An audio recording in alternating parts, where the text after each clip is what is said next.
সুদখোরের দিকে তাকাবে ইনশাআল্লাহ, ঘুষখোরের দিকে তাকাবে ইনশাআল্লাহ, জেনা ব্যভিচারের দিকে তাকাবে ইনশাআল্লাহ। নবী শাফাত করবে, জানিয়ে দিয়েছেন সহিহ বুখারী 4678 নম্বর হাদিস। যারা গুনাহ কাবেরা করেছে তাদের জন্য নবী শাফাত আছে।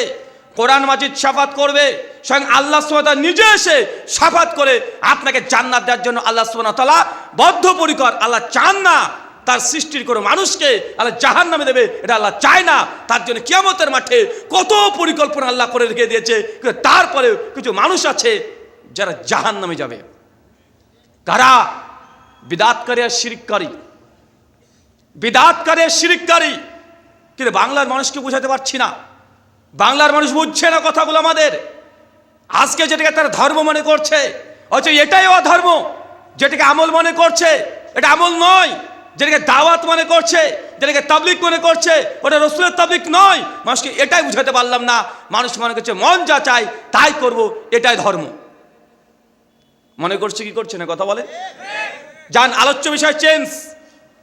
আজকে আলোচ্য বিষয় ইবাদত কবুলের শর্ত। কি বললাম? আমি জানি আপনাদের অত্র অঞ্চলে আহলে হাদিসের সংখ্যা নাই, খুবই কম, হাতে গোনা 2-10 জন হয়তো আপনারা আছেন। বাকি আমাদের বিভিন্ন রকমের মুসলিম ভাইরা আছে যাদের কাছে কোরআনের দাওয়াতগুলো এখনো মানুষের কাছে সঠিকভাবে পৌঁছানো হয় নাই। মানুষকে গান আর গজল বলে, মিথ্যা কেচ্চা কাহিনী বলে মানুষকে ভুলে রেখেছে এরা। আজকের আলোচ্য বিষয় কি বললাম?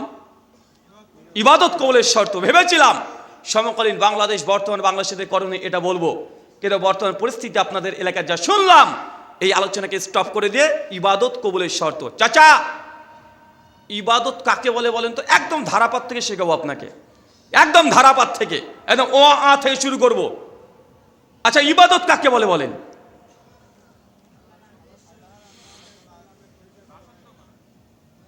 আরে বলেন, কথা বলেন।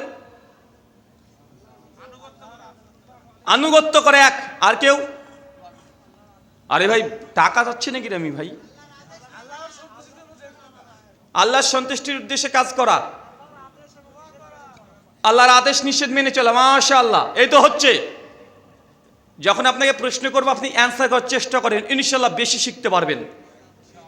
কিন্তু আমি যদি বলেই চলে যাই, আপনার মন উড়ে বেড়াবে, শরীরটা এখানে বসে থাকবে। তার জন্য যখন প্রশ্ন করবো চেষ্টা করেন, ভুল হলে উত্তর দেন, ইনশাআল্লাহ কিছু একটা শিখে আজকে বাইরে দেবেন ইনশাআল্লাহ। ইবাদত এর বাংলা আবিধানিক অর্থ যদি করা হয়, হবে দাসত্ব করা। কি করা? কার দাসত্ব করা? আল্লাহ সুবহানাহু ওয়া তাআলার দাসত্ব করা। আর শাইখুল ইসলাম ইবনে তাইমিয়া রাহিমাহুল্লাহ তার মিনহাজুস সুন্নাহ বিন নববিয়্যা 2য় খণ্ডের 420 এবং 21 পৃষ্ঠায় বলছেন, ইবাদত ওই জিনিসকে বলে যে আল্লাহ সুবহানাহু ওয়া তাআলার সন্তুষ্টির উদ্দেশ্যে আল্লাহ যা আদেশ করেছে তাকে গ্রহণ করে নেওয়া, এবং আল্লাহ যা নিষেধ করেছে এই নিষেধ থেকে দূরে থাকা, এই দুটোকে বলা হয় ইবাদত। কথা কি বুঝতে পারলেন? আল্লাহ যা আদেশ করেছে নির্দ্বিধায়, নিঃসংকোচে, প্রশ্ন ছাড়াই আল্লাহর আদেশকে পালন করবেন। কোনো যুক্তিবিদ্যার প্রয়োজন নেই। আমার রব আদেশ করেছে যদি প্রমাণ হয়ে যায় আপনাকে করতে হবে। এটা হচ্ছে ইবাদতের অর্ধেক রূপ। আর বাকি অর্ধেক রূপ আল্লাহ সুবহানাহু ওয়া তাআলা যা নিষেধ করেছে, হারাম করেছে, হারাম থেকে দূরে থাকবেন, এটাকেও বলা হয় ইবাদত। মানে টোটাল 50-50 100% হয়ে গেল এখানে। কিন্তু সমাজে অধিকাংশ মানুষ শুধু মনে করে নামাজ পড়া, রোজা করা, হজ করা, যাকাত দেওয়া, এটাকে ইবাদত মনে করে না ভাইজান? কিন্তু আল্লাহ যে হারাম করেছে, হারাম থেকে দূরে থাকার নাম যে ইবাদত, আমরা এটা অনেকেই জানি না। আচ্ছা, নবী আদম আলাইহিস সালামকে আল্লাহ সুবহানাহু ওয়া তাআলা যখন জান্নাতে দেন, জান্নাতকে দিয়ে দিয়েছে, যেখানে মন চায় সেখানে যাও, খাও, পান করো, ওই গাছের কাছে যাবে না। আল্লাহ নিষেধ করেছেন একটা জিনিস, একটা হারাম করেছে না? আচ্ছা, আমাদের আদি পিতা নবী আদম কি করেছিলেন? ওই গাছের নিকটে চলে গেছে। তার মানে বোঝা যাচ্ছে যে আল্লাহ যেটা নিষেধ করেছে, যেটাকে হারাম করেছে, এটার দিকেই নবী আদম আলাইহিস সালাম তিনি ধাবিত হয়েছেন। এই ত্রুটির কারণে সৃষ্টি জগৎকে রচনা করা, এই ত্রুটির কারণে আজকে আমরা এখানে পরীক্ষার জন্য আমরা পরীক্ষা দিতে এসেছি। তার মানে বোঝা যাচ্ছে যে আদেশের চাইতে নিষেধের গুরুত্ব অনেক বেশি। আমি জানি অনেক মানুষ আছে 5 ওয়াক্ত সালাত আদায় করে, কিন্তু চাচা বয়স 60 হয়ে গেছে আপনার, এখনো আপনি হাকিমপুরি জর্দা পান ছাড়তে পারেননি। 5 ওয়াক্ত নামাজ পড়েন আপনি, কিন্তু এখন আপনি বিড়ি টেনে চলে যান প্রতিদিন। আপনার সঙ্গে আমার প্রতিদিন দেখা হয়, আমি যখন আলোচনা শেষ করে গাড়িতে উঠে ওই দিক দিয়ে চলে যাব, আপনি আমার সামনে দিয়ে পাশ দিয়ে বিড়িতে একটা টান দিতে দিতে আপনি চলে যান প্রতিদিন। বা আছে না, কথা বলেন? মানুষ তার মানে বুঝতে পারেনি, মানুষ শুধু এটাই বুঝেছে যে নামাজ পড়া, রোজা করা, হজ করা, জাকাত দেওয়া এটা ইবাদত, কিন্তু আল্লাহ যেটাকে হারাম করেছে এটাও যে ইবাদত, মানুষ এটা বুঝতেই পারেনি। আল্লাহ হারাম করেছে এটা কিছু মনে করে না। চলেন আপনাকে দেখাই। আল্লাহ সুবহানাহু ওয়া তাআলা বলছেন কোরআনুল কারীমে, সূরা বাকারা 188 নম্বর আয়াত, ঘুষ দেওয়া সম্পূর্ণ নিষিদ্ধ এবং হারাম। বা আমাদের জানা আছে না নাই? একজন যুবক 27 বছর বয়স, চাকরির অফার পেয়েছে, চাকরি নেওয়ার জন্য চলে গেছে, গিয়ে তখন বলছে যে চাকরি নিতে হলে 10 লাখ টাকা ঘুষ লাগবে। ওই যুবক চট করে বলছে, ইন্নী আখাফুল্লাহ, নিশ্চয়ই আমি আমার রব আল্লাহকে ভয় করি, কখনোই আমি ঘুষ দিয়ে তোমার চাকরি নেব না। ইগনোর করে যদি চলে আসে, ভাই বলেন তো এটা আল্লাহর ইবাদত হবে কি হবে না? নামাজ পড়া যেমন ইবাদত, ঘুষ থেকে দূরে থাকা ইবাদত। সূরা বানী ইসরাঈল 17 আয়াত নম্বর 32 আল্লাহ বলছেন, লা তাকরাবুজ জিনা, জিনা যে রাস্তায় আছে তার ধারের কাছেও যেও না। আগামী কয়েক মাস পরেই 14 ফেব্রুয়ারি আসছে। 14 ফেব্রুয়ারি কি গো?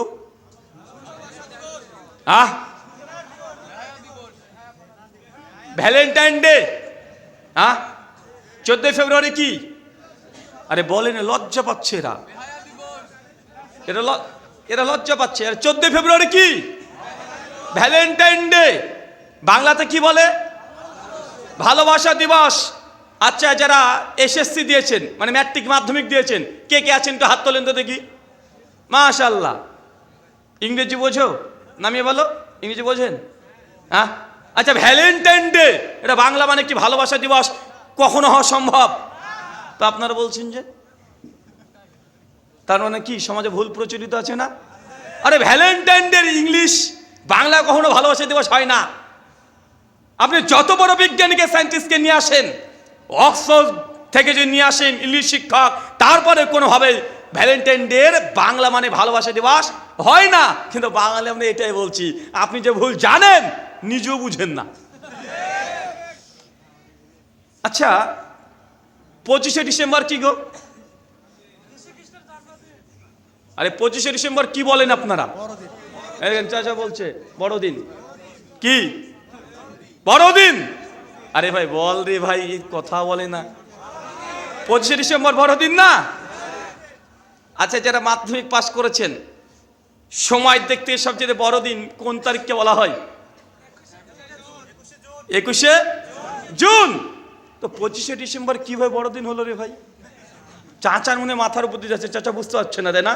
আচ্ছা, আপনার ভাষায় বলি, চাচা শীতের সময় দিন বড় হয় না ছোট হয়? আরো জোরে বলেন।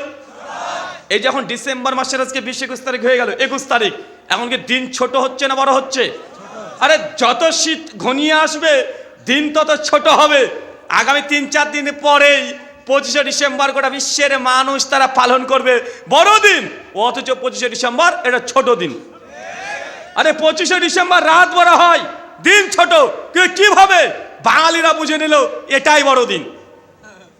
তার মানে আপনি যে ভুল জানেন, আপনার চোখে আঙ্গুল দিয়ে যে দেখিয়ে দেওয়া হয়, তারপর যদি আপনি মানতে না চান, বা আমাদের কি করার আছে বলেন তো ভাই? আচ্ছা, 25শে ডিসেম্বরকে কেন বড়দিন বলা হয় আপনি জানেন? এর মধ্যে খ্রিস্টানদের আকীদা মিশ্রিত আছে। খ্রিস্টানরা মনে করে এই দিনে স্বয়ং ঈশ্বর নিজের সন্তানকে জন্ম দিয়েছে, আর যেই দিনে নিজের ঈশ্বর তার সন্তানকে এই দুনিয়াতে পাঠিয়েছে, তো এই দিনের চেয়ে বড় দিন আর কিভাবে হতে পারে? এটা তাদের আকীদা, তাদের থিওলজি। তাই মুসলমান কোশ্চিন কালেও এই দিনটাকে বড়দিন বলতে পারবেন না। এটা খ্রিস্টানদের আকীদা লুকায়িত আছে। তাই বড়দিন নয় 25শে ডিসেম্বর, ক্রিসমাস ডেও নয়। এদিন জিজাস ক্রাইস্ট মানে যীশু খ্রিস্ট জন্মগ্রহণ করেছে, এই তথ্য ভুল।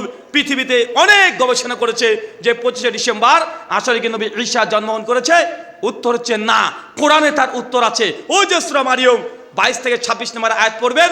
মারিয়ম আলাইহিস সালামের যখন পেটে সন্তান, যখন বাচ্চা প্রসব করবে, তিনি ছুটে চলে গেলেন একটা খেজুর বৃক্ষের নিচে। আল্লাহ বললেন, খেজুর বৃক্ষে তুমি একটু নাড়া দাও, খেজুর পড়বে। চাচা বলেন তো, খেজুর কোন সময় হয়?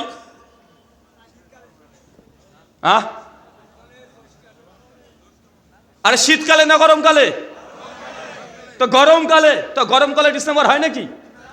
তার মানে কোরআনের আয়াত থেকে ইঙ্গিত পাওয়া যায় যে 25শে ডিসেম্বর ঈসা আলাইহিস সালাম তিনি জন্মগ্রহণ করেনি। এটা খ্রিস্টানদের পাতানো ফাঁদ। মুসলমানরা 25শে ডিসেম্বর যদি কেকও খান, জেনে রাখবেন আপনি তাদের সঙ্গে, আল্লাহর সঙ্গে নবী ঈসাকে শিরক করছেন। পরোক্ষভাবে আপনি নবী ঈসাকে আল্লাহর পুত্র সমর্থন করছেন। বাঙালিরা খায় কি খায় না? খায় না?